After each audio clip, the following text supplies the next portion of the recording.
دوستو اسکرین پر نظر آنے والے یہ دونوں لوگ یعنی نپور شرما اور نوین کمار جندل بھارت کی رولنگ پارٹی یعنی بھارتیہ جنتا پارٹی کے اسپوک پرسن ہیں۔ سوری بلکہ یہ کہیے کہ یہ اسپوک پرسن ہوا کرتے تھے،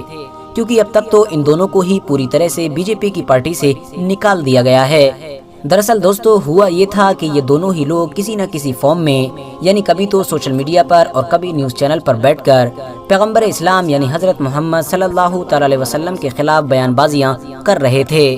جس کا اثر سیدھے طور پر بھارت کے مسلمانوں پر بھی دیکھنے کو مل رہا تھا۔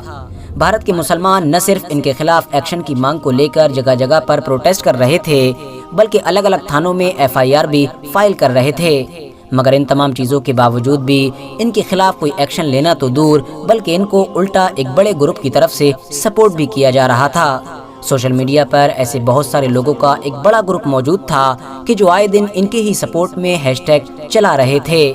مگر دوستو وقت گزرتا گیا اور پھر دن آیا 5 جون 2022 کا، اور اس دن وہ ہوا کہ جس نے ہمارے پورے بھارت دیش کو حیران کر کے رکھ دیا، کیونکہ جن نپور شرما اور نوین کمار جندل کے اوپر کارروائی کی بجائے ان کو سپورٹ کیا جا رہا تھا، ان کے اوپر اچانک سے ایک ایسی بڑی کارروائی کی گئی کہ جس کی شاید کسی نے پہلے امید نہیں کی تھی۔ دراصل ان دونوں پر ہی ایک اسٹرکٹ ایکشن لیتے ہوئے بی جے پی پارٹی نے دونوں کو پارٹی سے باہر نکال دیا۔ جہاں ایک طرف نپور شرما کو اگلے 6 سال تک کے لیے باہر کیا ہے، تو وہیں دوسری طرف نوین کمار جندل کو پوری طرح سے ہمیشہ کے لیے ایکسپائر کر دیا گیا۔ مگر دوستو اب سوال یہی ہے کہ آخر 5 جون کو ایسا کیا ہو گیا تھا کہ جس کی وجہ سے نپور شرما اور نوین کمار جندل جیسے لوگوں پر اتنا سخت اور کڑا ایکشن لینا پڑا؟ تو آپ کو بتاتا چلوں کہ اس کے پیچھے کچھ اور نہیں بلکہ سب سے بڑی وجہ مسلم کنٹریز کا پریشر بتایا جا رہا ہے، کیونکہ اتہاس میں شاید پہلی بار ایسا ہوا ہوگا کہ دنیا کی لگ بھگ ساری کی ساری مسلم کنٹریز کسی ایک بڑے میٹر پر ایک جٹ نظر آئیں، اور اس کا اثر بھی سیدھے طور پر دیکھنے کو ملا۔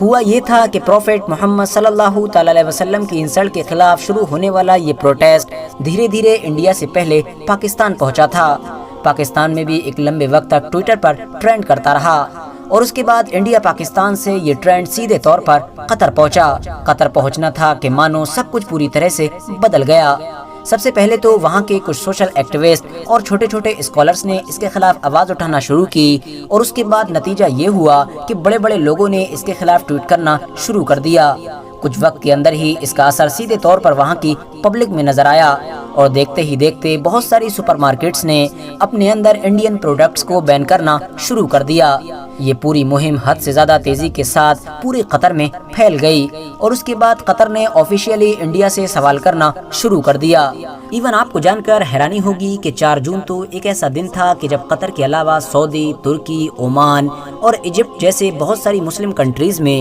انڈیا کا یہ بڑا میٹر ٹویٹر پر 1 نمبر پر ٹرینڈ کر رہا تھا۔ ایز اے ریزلٹ وہاں کی عام پبلک میں اتنا زیادہ غصہ پیدا ہو گیا کہ وہاں کی گورنمنٹ نے بھی اب دیکھتے ہی دیکھتے انڈیا سے سوال کرنے شروع کر دیے۔ بات کریں اگر کرنٹ سینیریو کی، تو ابھی تک Turkey, Jordan, Libya, Bahrain, Iran, Kuwait, Saudi Arabia, Oman, UAE، Qatar, Maldives, Afghanistan, Pakistan, Indonesia اور ملیشیا جیسے لوگ اس میٹر پر آواز اٹھا چکے ہیں، اور آفیشیلی اس پورے مدعے پر انڈیا سے جواب مانگ رہے ہیں۔ ساتھ ہی ساتھ OIC یعنی 57 مسلم دیشوں کا جو بڑا سنگٹھن ہے، وہ بھی کڑے الفاظوں کے ساتھ انڈیا سے اس پورے میٹر پر سوال کر چکا ہے۔ حالانکہ انڈیا بھی OIC کو اپنا جواب دے چکا ہے، مگر اس پورے میٹر سے دنیا میں حالات کیسے بن گئے ہیں، اس بات کا اندازہ آپ لوگ اس بات سے بھی لگا سکتے ہیں کہ UNO کو بھی اس پورے میٹر پر اپنا بیان جاری کرنا پڑا ہے۔ یقیناً یہ گلف کنٹریز کے پریشر کا ہی اثر ہے کہ جو UNO کو بھی اپنا بیان جاری کرنا پڑا۔ دوستو شروع میں تو جب انڈین گورنمنٹ نے عرب دنیا میں حالات بگڑتے ہوئے دیکھے تو ایک جنرل اسٹیٹمنٹ جاری کیا، جس میں صاف طور پر یہ لکھا تھا کہ بھارت کی رولنگ پارٹی یعنی BJP ایسی آئیڈیولوجی کے خلاف ہے کہ جس میں کسی دھرم کو کرٹیسائز کیا جاتا ہے۔ اس کے علاوہ ایسے کسی انڈیویجول کو بھی سپورٹ نہیں کرتی ہے جو کسی کی دھارمک بھاوناؤں کو ٹھیس پہنچاتے ہیں۔ مگر دوستو حیرانی کی بات یہ ہے کہ یہ ایک صرف جنرل اسٹیٹمنٹ تھا، اس میں نہ تو نوین کمار اور نپور شرما کا نام تھا، اور نہ ہی اس پرٹیکولر انسیڈنٹ کو مینشن کیا گیا تھا کہ جس کو لے کر پوری دنیا میں پروٹیسٹ چل رہا تھا۔